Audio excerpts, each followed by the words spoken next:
Alright, we have a great one today. We're going to talk about creating some very super thin straight lines right here inside of After Effects. We're going to talk about 3 specific techniques. Hey, what's going on, internet? This is Josh Noel from SonduckFilm. Welcome to our channel. If you're new here, be sure to hit that subscribe button. Hope everyone is doing awesome. So these very thin line techniques can be used several different ways. If you want to just add some extra motion graphics with your titles or any other type of project you're working on, or you can turn these into kind of like a background. I was kind of experimenting different ways on how we can create very subtle animated thin lines right here in After Effects. I'm going to show you these 3 different implementations on how to use these lines right now. So let's jump into our first version of this and let's get started. All right, so this is going to be our first example here with these nice lines animating underneath our title. It can be a nice thing to add to bring more focus to a title or a logo or just an abstract object.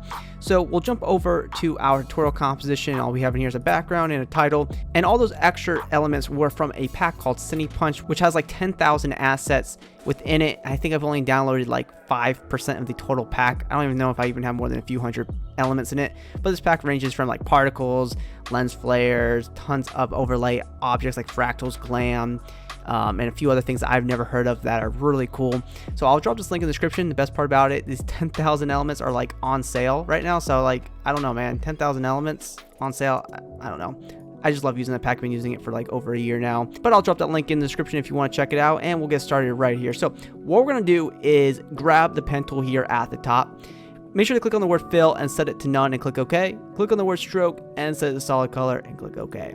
And my stroke width is going to be 2. And what we're going to do here is we can do like a straight line right here, or click a point right there and hold down shift, and we'll do straight line across. Getting a little bit ahead of myself, but straight line across like that, hold down shift. We can open up our layer and we'll come here to add, and we're going to add a wiggle paths, which is right down here.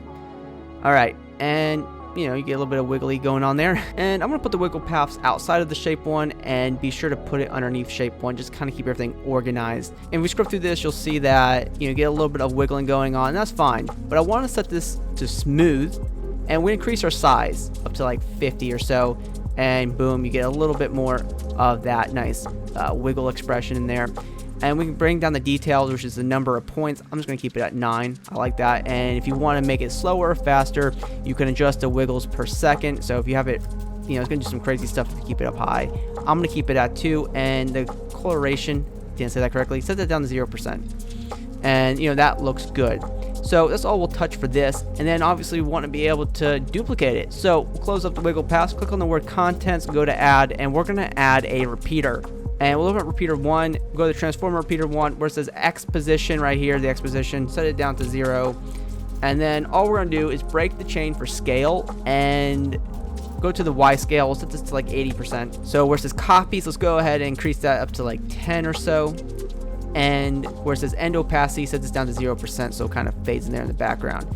Now I kind of want to get these a little bit closer together, so we'll come here to the Y position, and you can kind of just play with that until it's like, you know, nice and close together. And here we are. I'm gonna go back into our wiggle paths and increase the size, and you know, see what we got. So that is pretty cool. It's a little bit, you know, too big, so we can decrease the size, and just experiment with what works and what doesn't. And what's cool about this, we can colorize this really quick. So we'll go to edit, generate, and we grab a gradient ramp, and we'll bring these points down a little bit on them like that. We can change our colors to whatever we want, so I'll do like a light blue. All right, and then what we can do is take our shape layer, go to edit, duplicate, and we can just like move it up or something. We can go into those contents, go to repeater, and we can like bring down the copies down to like 4 or something. You know, kind of change up the color scheme a little bit to create like an offset in line. You can always change the stroke width here at the top, kind of just create a duplicated version of the line. And always, you know, change up the wiggle paths, maybe decrease the size of it or increase it. It's up to you what you want to do, but this is a cool way just to add another slight line in here. So depending on how you lay this out, you can get a pretty unique look. There's a lot of different things you can do. You can duplicate them, you can adjust the settings slightly, and get some really awesome looks with it. So I really like the aesthetic of what we just created, but I want to take this a little bit further and talk about creating a single line animation that we can put behind text or any other like logo graphic. Alright, so we're going to talk about specifically creating this box behind a title. It could be a logo, it could be whatever, just some really cool motion graphics, but you see how each of these lines have independent animations, and that's what we're going to talk about creating right here. So go over to our next composition, and I already have a single line right here, and it already has an animation. So essentially already put in place, we have the wiggle paths. That's it. We have no repeater, we just have the wiggle paths already set up. And unlike it going across the entire composition, we just have a much smaller line that we created. So just keep that in mind. So what we want to do when doing this, what I suggest, set this up correctly. We'll go up to Layer, New, Null Object. Alright, and we'll open up our shape layer, and you'll see that when we go into our wiggle paths, we have our size, detail, and also wiggles a second. And what I suggest doing, since we're creating multiple duplicates, tie this to an expression control. So we'll grab our null object, we'll go to Effect, Expression Controls, and we'll grab Slider Control. And we'll duplicate this 3 times, okay? So we'll all click the stopwatch for size, go back to our control, grab the pick whip down here, and put that to the first slider. Alright, we can change this first slider to 51. And then we'll all click the stopwatch for detail. And as before, we'll parent this to the second slider control, and we can set that to 9. And we'll grab wiggles per second, and we'll parent that to the third slider control, and we can set this to 2. This way, when we create duplicates, we have a single, layer where we can adjust everything. So now all we're going to do is take our single line, and we'll go to Edit, Duplicate, and we'll grab this line and we'll move it up just by a little bit. And we scrub through here, you'll see that it has 2 independent animations. It's not going off of each other, which is great. We'll duplicate them, bring them up one, and then just move them up, just like that. We grab our previous ones, duplicate them. You see how this becomes a little bit quicker in the entire workflow. So now we have a bunch of independent animations that we can all adjust from the null object, so you can bring down the amount or really increase it, get some crazy stuff going there, increase the details. See, pretty awesome. So it's all within one control. But what I suggest doing here, since I want to colorize it, grab everything, all the the lines and the null object that we created, and go to Layer, Pre-Compose, and we can call it Line Box or whatever you want to call it. Click OK. Then we'll go to Effect, Generate, and we can grab Gradient Ramp. And we go here and change our colors, and I just went ahead and put a blue in there, and that's just fine. We can put this underneath any graphics we're working with, and that is pretty cool. So now overall we have a really awesome line animation. Is very abstract, a really cool idea. So in our third and final technique, we're going to take this all the way out, and we're going to turn this into a full animated background where we can see the lines kind of waving out there in the background. Alright, so this next one's going to be a really cool technique. So we're going to start this off with a straight line that is going all the way across like this. So you click a point over here and go across like that. We have no other contents to it other than a straight line. So we'll go ahead and grab the pen tool here, and I'll set our stroke width up to 7, and we'll zoom out our composition. And I'm going to click a point right here, hold down Shift, and go all the way across like this. You see how far this is? Just good policy for this one, okay? We'll go ahead and open this up. We'll go to Add, and we'll add our repeater. We'll open up repeater 1, and we'll set our copies to like 80, maybe a little bit more. All right, we'll go into Transform, repeater 1, and set the X position down to 0. And we'll set our Y position up to like, I don't know, 70 to 80. All right, awesome. And then we'll go ahead and bring this all the way up to fill up our composition. It's not really what matters right now, but we'll go ahead and turn this into a 3D layer. Then let's just hit R on our keyboard for rotation, and where it says X rotation, we can set this to like negative, I don't know, like 64 degrees. And where it says Y position, we can just bring this into the negative value here. And we'll come here to the Z value, and we really need to push this floor down in there. So we'll go to like 5,000 or so here. And we'll move this over. Move this up.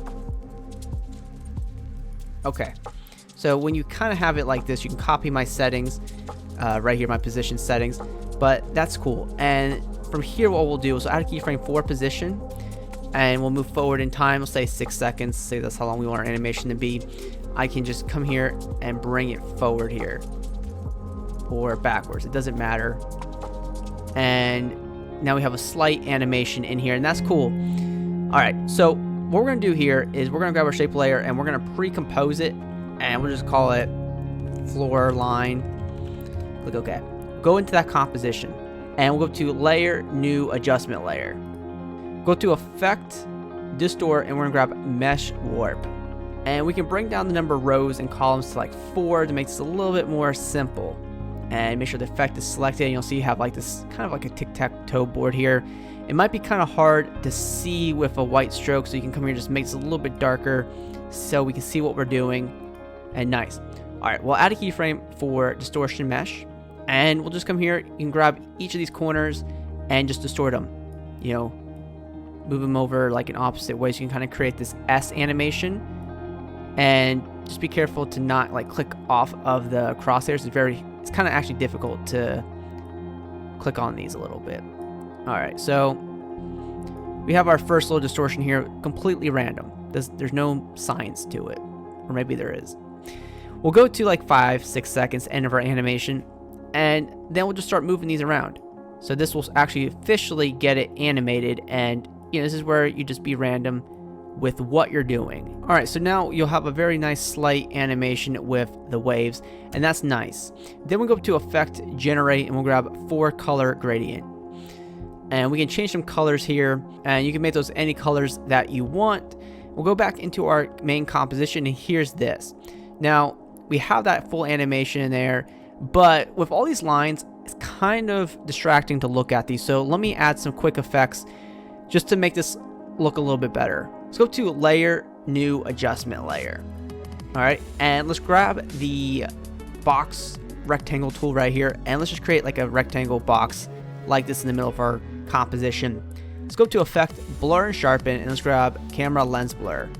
And we increase our blur radius up to like, I don't know, 20. You can really experiment with that. And go to the mask one and set it to subtract. And then just hit F on our keyboard for mask feather and feather this like to 100, maybe 200 pixels. See what we're doing. Okay. So first, let's come here back to our camera lens blur. Let's click on repeat edge pixels. And we can bring down the blur radius by a little bit. You know, that was probably a little bit crazy. And we'll go ahead and increase the feather by a touch more. And that's nice. And one thing I suggest doing is also going to effect, noise and grain, and add a little bit of noise to this. Set the noise up to like, I don't know, 8%. Uncheck use color noise. And that will kind of help with the entire effect of what we're going here. And this is way more pleasing to look at, especially if you have like a title to it. Definitely it's going to help, you know, composite any graphic you have with a cool background. And you can change the angle of the background. If you go back in that floor layer, go to our shape layer, hit R on keyboard for rotation. You can always readjust the X rotation, and you always have to like reposition it, but you can experiment with that to put together a really clean, you know, line background. So that concludes this tutorial on creating these animated lines right here inside of After Effects. I hope you found these 3 concepts very fun and something that you can implement into your future work. So if you did enjoy this video, be sure to hit that subscribe button because we post multiple post-production tutorials every single week right here on the channel. You can also hit me up on my social media networks. Those links are in the video description, and always be creating.